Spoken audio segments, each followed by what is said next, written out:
Episode वहीं से start होता है जब उस गार्ड एंजल जिसका नाम कैस्पिलियस था उसको वेलेटा देखकर सोचती है कि आखिर ये कौन है। कैस्पिलियस उससे कहता है कि अगर तुम्हें भूख लग रही है तो मैं तुम्हारे लिए खाना तैयार कर सकता हूँ। वेलेटा कहती है कि मुझे कुछ भी नहीं चाहिए, तुम मुझे यहाँ से बाहर निकालो। कैस्पिलियस कहता है कि ये नामुमकिन है। वेलेटा कहती है तो फिर मुझे बताओ यहाँ से बाहर कैसे निकलना है, मैं खुद निकल जाऊंगी। लेकिन इस बात पर भी कैस्पिलियस कहता है कि ये नामुमकिन है। वेलेटा कहती है कि तुम बार बार बस एक ही बात दोहराए जा रहे हो। वेलेटा सोचती है कि ये जाहिर सी बात है, टावर के द्वारा कैस्पिलियस को एक डॉग की तरह बिहेव करना पड़ता है। मुझे यकीन हो चुका है कि ये मैजिक टावर ही है। वेलेटा कहती है क्या तुम मुझे इसी तरह यहाँ पर बंद रखने वाले हो। कैस्पिलियस कहता है कि इसका फैसला तो सर रोड करेंगे। वेलेटा कहती है क्या यहाँ पर कोई डॉक्टर भी नहीं है, लेकिन कैस्पिलियस उसकी इस बात का कोई जवाब नहीं देता। वेलेटा कहती है अगर तुम मेरी बात समझ गए हो तो मुझे यहाँ से बाहर निकालो। कैस्पिलियस थोड़ा सोचता है और कहता है कि ये नामुमकिन है। वेलेटा कहती है अरे यार फिर उस लड़के को यहाँ पर बुला के लाओ। लेकिन जिसका नाम लिया था वो हाजिर वहीं पर टेलीपोर्ट होकर रेनहार्ट आता है और वेलेटा से कहता है मुझे लगता है कि तुम मेरी उम्मीद से जल्दी उठ गई मास्टर। वेलेटा कहती है कि मैं यहाँ पर नहीं रहना चाहती हूँ, तो मुझे यहाँ से बाहर निकालो। रेनहार्ट कहता है क्या तुम्हें भूख नहीं लग रही मास्टर। वेलेटा कहती है कि मैं तुम्हें कितनी बार ये बात बता चुकी हूँ कि मैं तुम्हारी मास्टर नहीं हूँ। रेनहार्ट कैस्पिलियस से कहता है कि ठीक है अब तुम जाओ यहाँ से, और वेलेटा से कहता है लगता है तुम्हें भूख नहीं लग रही, तो क्या तुम मेरे साथ चाय पीना चाहोगी। वो मैजिक करता है और वहाँ पर टेबल और चेयर ले आता है। वो उसके लिए चाय निकाल रहा था और वेलेटा सोचती है कि लगता नहीं है कि ये मेरी बात सुनेगा। रेनहार्ट कहता है कि तुम बैठ जाओ मास्टर। वेलेटा सोचती है और कोई रास्ता भी तो नहीं है। रेनहार्ट उसे देखने लगता और वेलेटा कहती है कि मुझे यहाँ से बाहर निकालो। रेनहार्ट कहता है लेकिन तुम्हारे पास जाने के लिए कोई जगह नहीं है। वेलेटा उसके हाथ की तरफ देखकर सोचती है कि इसके हाथ पर जख्म है, मुझे लगता है कि ये जब मेंशन में था तभी इंजर्ड हुआ है। और वो रेनहार्ट से कहती है इस जगह से बेहतर कोई भी जगह होगी। रेनहार्ट कहता है कि तुम तो सीधा मुद्दे पर आ गई, मुझे नहीं लगता कि यहाँ से बेहतर कोई जगह है मास्टर। वैसे तुम एक हैरानी वाली बात जानती हो, असलियत में मैं तुम्हें मारने वाला था। तुम इसलिए जिंदा हो क्योंकि तुम एक लौती विटनेस हो। वेलेटा कहती है कि इस बात में तो कोई सेंस नहीं बनता, तुमने मुझे मार क्यों नहीं डाला। रेनहार्ट कहता है क्योंकि तुम एक लौती हो जिसने कि सजाए हुए रास्ते से कुछ अलग करा है। तुमने हर चीज से इनकार करा, यही वजह है कि मैंने तुम्हें मारा नहीं। मास्टर मुझे बताओ कि आखिर तुमने ऐसा क्यों करा, तुमने खुद को मुझसे दूर क्यों करा। मैं तो हमेशा अच्छे से तुम्हारे साथ बर्ताव करता था। वेलेटा कहती है कि तुम सबके साथ अच्छे से बर्ताव करते थे। रेनहार्ट कहता है लेकिन मैं तो सिर्फ अपने मास्टर के लिए ईमानदार था, क्योंकि मेरी प्यारी और भोली मास्टर ने उन नीच लोगों से कहा था कि वो लोग मुझे परेशान ना करे, लेकिन उन बेवकूफों ने तुम्हारी बात को इग्नोर कर दिया जब तुम दिन भर उल्टी लटकी रहती थी, क्योंकि तुमने अपनी अल्केमी का इस्तेमाल करा था। जब तुम्हें आदेश दिया गया उस एनिमल को मारने का जिसका तुमने ख्याल रखा था, यहाँ तक कि तुम्हें ऑर्डर को ना मानने की वजह से कई दिन तक जेल में रहना पड़ा था। कोई फर्क नहीं पड़ता तुम्हारे साथ कितना भी गलत हो, लेकिन तुम अपना मुंह नहीं खोलती थी। कुछ ना समझ लोग ऐसे बर्ताव करते हैं जैसे कि ये दूसरे का काम है। वेलेटा कहती है कि बस चुप हो जाओ। रेनहार्ट कहता है कि मैं उन सारे कचरे के टुकड़ों को खत्म कर देना चाहता हूँ। मैं चाहता हूँ कि उनको जानवर नोच नोच के खाए। जिस तरह से तुम बर्ताव कर रही थी मुझे ऐसा महसूस हुआ कि जैसे कि सब कुछ पहले से तय है। वेलेटा को समझ नहीं आता और वो कहती है आखिर तुम ये किस बारे में बात कर रहे हो। रेनहार्ट कहता है कि इसलिए मैंने तुम्हारा दिल जीतने की कोशिश करी, लेकिन मेरे कोल्ड मास्टर ने मुझे एक मौका तक नहीं दिया। वेलेटा रेनहार्ट का नाम पुकारती है। रेनहार्ट कहता है कि अब वक्त आ गया है कि तुम मुझे मास्टर कहकर पुकारो। जब भी तुम उस बेवकूफ काउंट के सामने अपना सर झुकाती थी, तुम्हें कोई अंदाजा नहीं है कि मैंने खुद को कितनी मुश्किल से रोका था। वेलेटा सोचती है कि इसे अभी भी वो बेकार चीजें याद है, लेकिन क्यों। रेनहार्ट कहता है कि अब से मैं तुम्हें एक लौती मास्टर बनने की इजाजत देता हूँ। वो उसके हाथ पर हाथ रखता है और कहता है कि तुम मेरे साथ में रहो। वेलेटा कहती है कि अगर तुम मुझे देखना नहीं चाहते थे तो फिर तुम्हें चले जाना चाहिए था, तुम मेरे कहने पर भी क्यों नहीं गए। रेनहार्ट कहता है अगर मैं वहाँ से भाग जाता तो मैं और ज्यादा बड़ी मुसीबत में फंस जाता। विजर्ड जो होते हैं वो पैदा होते ही इंसानों से अलग होते हैं। उनके अंदर की एनर्जी आम इंसानों को अनकंफर्टेबल और डिस्कस महसूस करा सकती है, इसलिए बिना बिना किसी वजह के बस विजर्ड से नफरत करी जाती है। इंसानों से जो कुछ थोड़ा भी अलग होता है इंसान उसे एक्सेप्ट नहीं कर पाते, और यही कहानी थी उन न्यू बॉर्न विजर्ड्स की। हालांकि तुमने ऐसा नहीं करा, तुमने हमेशा मुझसे बात करते हुए मेरी आंखों में देखा था, तुमने हमेशा मेरी बात सुनी थी और मेरे टच को अवॉइड नहीं करा था। तुमने किसी का भी नाम लेकर नहीं पुकारा, यहाँ तक कि मेरा। तुमने अपने दिल में किसी को भी जगह नहीं दी। क्या तुम्हारी नजरों में मैं भी उन सब लोगों की तरह दिखता हूँ? तुम्हारी इन आंखों में मैं भी एक आम इंसान की तरह नजर आता हूँ? तो बताओ आखिर मैं वहाँ से कैसे भाग जाता? मेरे लिए सबसे अच्छा ऑप्शन तुम्हारे सामने घुटने टेकना था। अगर मैं वहाँ से चला जाता तो फिर मैं तुम्हें हासिल नहीं कर पाता। वेलेटा अपने मुंह पर हाथ रख लेती है। उसे लग रहा था कि रेनहार्ड उसे किस करने जा रहा है। रेनहार्ड कहता है कि मैं तुम्हें हासिल करना चाहता हूँ मास्टर, लेकिन तुम किसी तमाशे को छोड़ना नहीं चाहती। वेलेटा कहती है कि तुम किस तमाशे की बात कर रहे हो? रेनहार्ड कहता है कि कुछ अलग बात है, तो हम इस बारे में बाद में बात करते हैं। तुम्हारी सोच में कितने लोग हैं जो कि तुम्हारी एल्केमी का इस्तेमाल करना चाहेंगे? तुम सच में बहुत ज्यादा भोली हो कि तुम्हें पता भी नहीं तुम्हारे फादर तुम्हारे साथ क्या करने का सोच रहे थे। वो तुम्हारे अंदर से तुम्हारे खून को निकालते और उसे बेचने की कोशिश करते। अगर तुम्हारी शादी क्राउन प्रिंस से हो जाती तो तुम्हारे पोशंस बनाने के लिए तुम्हें लगातार बुलाया जाता और ये फैसला करा गया था कि इसका आधा प्रॉफिट इंपीरियल फैमिली को दिया जाएगा। तुम्हें इस बारे में कुछ नहीं पता है ना? जब मुझे ये बात पता चली थी तो मैं कितनी शिद्दत के साथ उनके गलों को तोड़ना चाहता था। वेलेटा कहती लेकिन मेरी तो एंगेजमेंट क्राउन प्रिंस के साथ हो गई, अब मैं क्या करूं? रेनहार्ड कहता इतना बड़ा खजाना मिलना उनके लिए बहुत बड़ी बात होगी। शायद से वो शादी को पोस्टपोन करके तुम्हें कहीं और भेजने का सोच रहे थे। तुम एक नोबल हो और बहुत हाई लेवल की एल्केमिस्ट हो। तुम उनकी आंखों में सोना देने वाली एक मुर्गी की तरह हो। वेलेटा सोचती है कि मुझे लगा था कि वो पैसों के पीछे एकदम पागल है, लेकिन मुझे यकीन नहीं हो रहा था मेरे फादर मेरे अंदर से खून निकालने वाले थे। और वो रेनहार्ड से कहती है तो बाहर जाना खतरनाक है, तो क्या तुम हमेशा के लिए मुझे यहाँ पर बंद रखने वाले हो? रेनहार्ड कहता है कि अगर तुम मुझसे पूछो तो शायद ऐसा ही हो। वेलेटा कहती है लेकिन मैं ऐसा नहीं चाहती, किसे पता कि तुम मेरे साथ क्या करने वाले हो? रेनहार्ड कहता है कि मैं तुम्हें बिल्कुल भी तकलीफ नहीं पहुंचाऊंगा मास्टर, क्योंकि अगर मैंने ऐसा करा होता तो तुम काफी समय पहले ही मर चुकी होती। अगर तुम मुझसे वादा करोगी कि तुम भागोगी नहीं तो मैं तुम्हें इस कमरे से बाहर निकलने दूंगा। वेलेटा कहती है कि ठीक है मैं नहीं भागूंगी। रेनहार्ड कहता है कि जाहिर सी बात है कि ये एक झूठ है। वेलेटा कहती है अगर मैं तुम्हारी बात नहीं सुनूंगी तो फिर क्या होगा? रेनहार्ड अपने मैजिक से एक ब्रेसलेट निकालता है और उससे कहता है कि इसे पहन लो। वेलेटा कहती है क्या इस ब्रेसलेट से अगर मैं भागने की कोशिश करूंगी तो वापस आ जाऊंगी? रेनहार्ड कहता है नहीं नहीं, मैं उस आदमी की तरह इतना भी पत्थर दिल नहीं हूँ। तुम इस कमरे के बाहर जा सकती हो लेकिन अंदर आने के लिए तुम्हें इजाजत लेनी पड़ेगी। लेकिन अगर तुम इस ब्रेसलेट को पहनोगी तो तुम बिना किसी की इजाजत लिए अंदर बाहर जा सकती हो। वेलेटा सोचती है क्या इसकी मदद से मैं अंदर बाहर आराम से जा सकती हूँ? रेनहार्ड कहता है कि अगर तुम इसे पहनोगी और मेरा नाम पुकारोगी तो तुम जहाँ पर भी होगी मैं तुरंत वहाँ पर आ जाऊंगा। वेलेटा कहती है क्या ये ब्रेसलेट दरवाजा नहीं खोलता है? रेनहार्ड कहता है कि मेरी बुद्धू मास्टर आखिर तुम ये क्या पूछ रही हो?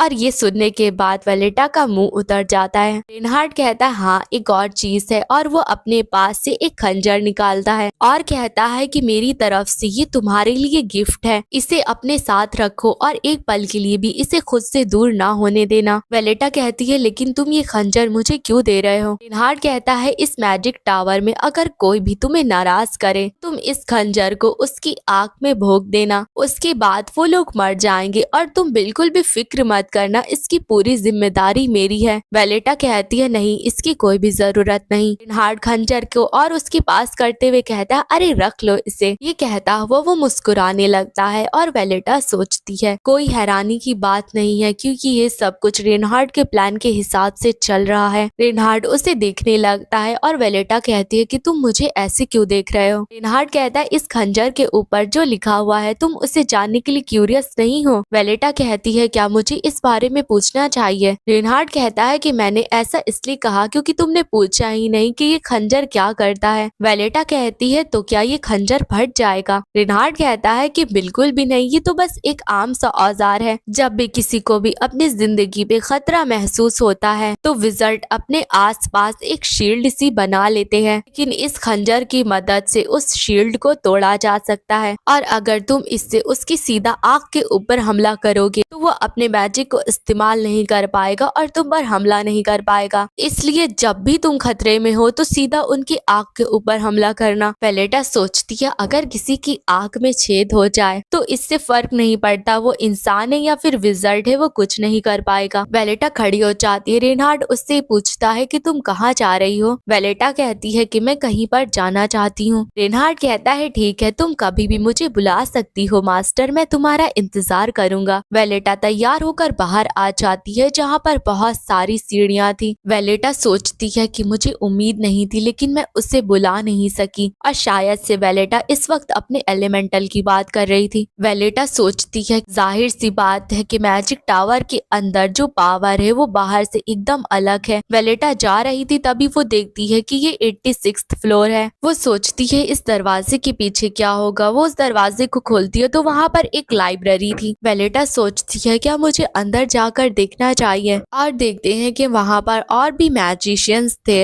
वेलेटा सोचती है यहाँ तो काफी शांति नजर आ रही है, ऐसा नहीं लगता कि यहाँ पे कुछ स्पेशल है। लेकिन तभी उसे किसी की बात करने की आवाज आती है और वो छुप जाती है। वो लोग कह रहे थे कि तुमने सुना कि मैजिक टावर में कोई आया है, वो एक बेकार सा बच्चा है जो कि बस नकली लगता है। वेलेटा सोचती है क्या ये लोग रेनहार्ड के बारे में बात कर रहे हैं। एक मैजिशियन कहता है अब तक बाल्टियर इस जगह को संभालने के मैं कितनी ज्यादा मेहनत कर रहा था लेकिन अचानक से वो नया इंसान आया और यहाँ का मास्टर बन गया। दूसरा मैजिशियन कहता है इसके अलावा किसी ने मुझे बताया था कि वो स्काई रूम में किसी सॉकर को लेकर आया है, क्या वो पागल हो गया है? वेलेटा सोचती है मैंने इस बारे में बुक में पढ़ा था कि विजर्ड सॉकर उनको पुकारते हैं जो कि मैजिक नहीं यूज कर सकते। ये एक एशियन वर्ड है जिसका मतलब होता है स्टूपिड। क्या ये लोग इस वक्त मुझे स्टूपिड बोल रहे हैं? पहला मैजिशियन कहता है क्या कहा स्काई रूम में? मुझे वो बिल्कुल भी पसंद नहीं है, एक ऐसा बच्चा जो कि अभी बहुत सारी चीजों से अनजान है। दूसरा मैजिशियन कहता है अफवाहें तो ये है कि वो एक सॉकर नोबल फैमिली में एक गुलाम की तरह जीता था। पहला मैजिशियन कहता है कि अगर वो अवेकन नहीं भी होता तो उसके पास ऐसी कोई भी ताकत नहीं है कि वो टावर का मास्टर बन सकता।